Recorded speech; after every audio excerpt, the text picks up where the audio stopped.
Bidadari chapter 31. Apakah ini solusi? Tidak ada salahnya juga aku mengangkat telepon kakek. Mungkin saja Pak Ali punya teman yang bisa membantuku menyelesaikan urusanku ini. Maklumlah, Reiko lagi pusing sekali tadi. Lalu dia mendapatkan saran dari kakeknya yang sejalur dengan masalahnya.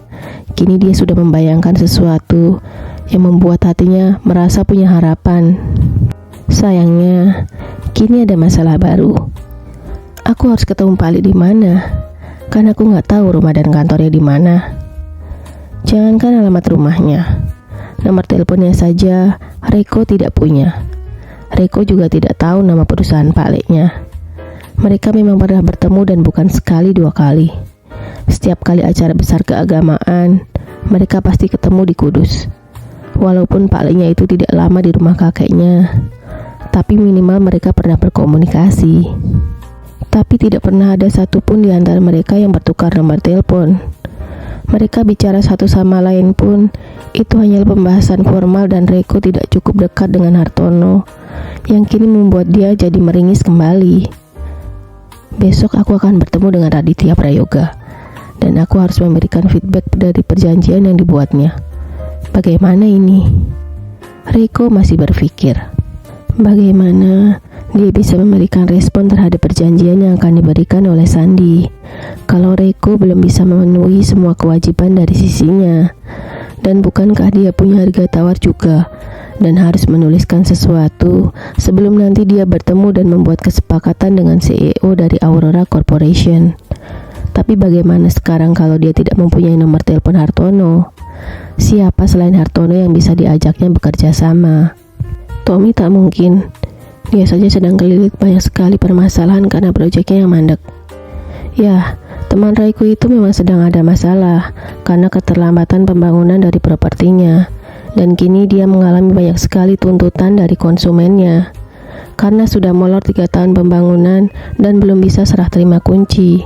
Ini juga yang jadi pertimbangan Reiko untuk tidak mau main-main dengan uang yang akan digunakannya untuk proyek dengan Aurora Corporation. Aku tahu dia memutar uang untuk propertinya yang lain. Cuma untuk yang satu itu mangkrak karena ketidakstabilan ekonomi sekarang dan masa resesi. Makanya satu-satunya harapan dia adalah mega project di Bali. Reiko paham soal ini, tapi dia memang belum bisa bicara dengan kekasihnya Brigita.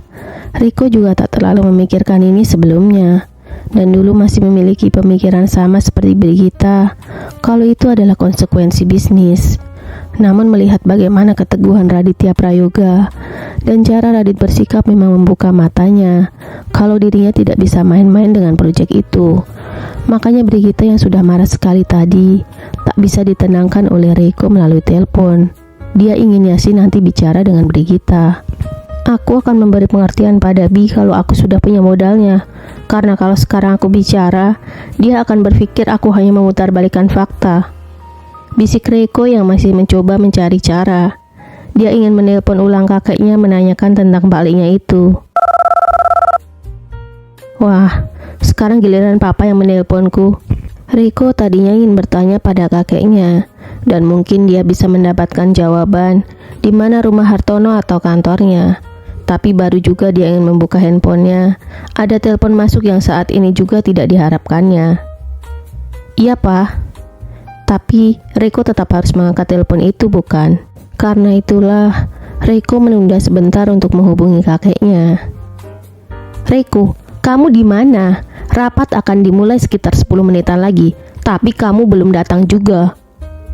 Lagi-lagi Reiko meringis. Dia seharusnya tiba di kantor dan mengurus semua pekerjaannya. Tapi tadi dia menghubungi Brigita dulu dan dia kehilangan konsentrasi sampai akhirnya kakeknya menelpon. Reiko tak mengingat sama sekali meeting perusahaannya. Bahkan masih berkeliaran di jalan dan tentu saja tidak mungkin bisa sampai ke kantor dalam waktu 10 menit. Dengan kondisi kemacetan jalanan yang saat ini tidak terlalu bagus. Lalu, apa yang harus dia katakan kepada papanya? Maaf Pak, apa rapat kali ini bisa Papa handle dulu sendiri? Jawaban yang tidak memuaskan untuk Indra Adiwijaya. Karena itulah, tapi kamu tahu ini adalah rapat penting. Memang kamu sekarang sedang mengurus apa sih? Jelas saja papanya marah. Ini namanya tidak komitmen dan bertanggung jawab. Kenapa juga anaknya tidak datang, padahal biasanya Reiko tidak pernah seperti ini. Maaf, Pak. Aku ada sedikit keributan tadi dengan Brigita, dan aku tidak bisa pergi ke sana dulu. Apalagi masalahnya? Pak, tidak mungkin ada seorang yang mau kekasihnya menikah dengan wanita lain. Ini masalahku yang paling besar dengan Brigita. Ini juga yang membuat emosinya tidak stabil dan dia terus saja marah padaku. Maksudku, kami harus banyak menyelesaikan ini dulu sekarang. Iya, aku paham ini sulit untuk kalian, tapi sekarang kita sedang bekerja. Maaf, Pak. Dan tadi juga sebelum aku menyelesaikan urusanku dengan Brigita, kakek telepon. Dia minta aku menemui adik papa, Pak Le Hartono. Mau apa? Biasa, Pak. Kakak ingin aku menjauhi Brigita dan tidak bekerja sama dengan bisnis interior yang sudah kami bangun bersama itu. Dia minta aku untuk menghubungi Pak Le supaya aku bisa menyalurkan hobiku dengan bantuan Pak Le. Hati-hati, Hartono memang baik, tapi aku tidak tahu apakah dia akan menjebakmu atau tidak soal bisnis hobimu itu. Dan dia akan mengorek informasi darimu atau tidak nantinya. Bisa saja dia sudah meracuni pikiran kakekmu. Endra benar-benar tidak suka dengan rencana yang dibuat oleh ayahnya untuk mendekatkan putranya pada seseorang yang memang selalu dihindarinya, adiknya sendiri, Hartono. Makanya dia berpesan seperti tadi. Apa jangan-jangan Hartono bermanuver untuk menguasai pikiran putraku? Dan dia sudah punya rencana lain untuk semua kekayaannya di Wijaya. Lihat betapa panik dirinya, tapi dia berusaha untuk menutupi dari putranya itu. Aku mengerti, Pak. Kalau begitu, bisa Papa handle dulu rapatnya tidak? Aku mau ke rumah Pak Le dulu, sebelum kakak menelponku lagi dan menerorku lagi, apa aku sudah melakukan yang dia inginkan atau belum.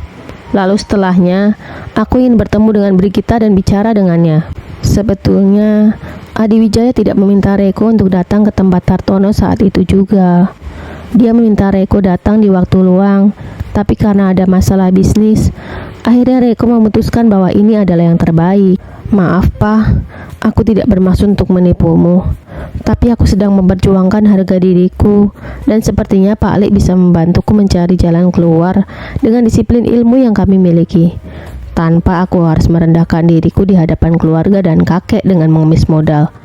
Aku benar-benar bersalah soal ini, dan aku akan memohon maaf soal ini padamu saat aku sudah menggapai semua yang aku inginkan. Reiko tak tahu dengan cara itu apakah dia memang punya kesempatan atau tidak untuk memperbaiki semuanya. Ya sudah, pergilah. Tapi ini cukup melegakan untuknya ketika orang di ujung telepon sana memberikan respon sesuai dengan harapannya. Kalau kakekmu sudah menyarankan untuk pergi ke sana, ya sudah. Aku akan menghandle urusan yang ada di sini. Papa serius? Iya, nanti aku akan mengurusnya. Aku tutup dulu teleponnya. Nanti dulu, Pak. Aku nggak tahu di mana tempatnya, dan aku juga nggak punya nomor telepon Pak Le. Hei, sebentar aku kirimkan. Sesaat itu juga Papa Reiko menutup teleponnya, dan dia melakukan apa yang tadi dijanjikan kepada putranya itu. Dapat nomornya. Reiko tentu saja senang. Dia pun langsung memencet nomor itu, menunggu orang di ujung sana mengangkatnya. Assalamualaikum, selamat pagi. Waalaikumsalam, Pak Le. Aku Reiko, anaknya Indra Adi Wijaya. Tadi kakak memintaku untuk datang menemuimu. Reiko tanpa berbasa-basi dan mendengar siapa yang bicara dengannya di ujung sana pun tersenyum. Ternyata ponakanku yang telepon. Ya sudah, kamu kesini aja. Pak Le kirimkan share location alamatnya. Baiklah, aku kesana sekarang, Pak Le. Sambutannya hangat dan tidak ada masalah, dan membuat Reiko pun tersenyum lega. Tak tunggu lama setelah dia menutup teleponnya dan Hartono mengirimkan share location, saat itu juga Reiko melajukan mobilnya menuju ke tempat pamannya itu. Tapi, apakah Hartono memang bisa memberikan bantuan dan memiliki kemampuan untuk memberikan jalan keluar bagi semua masalahnya ini?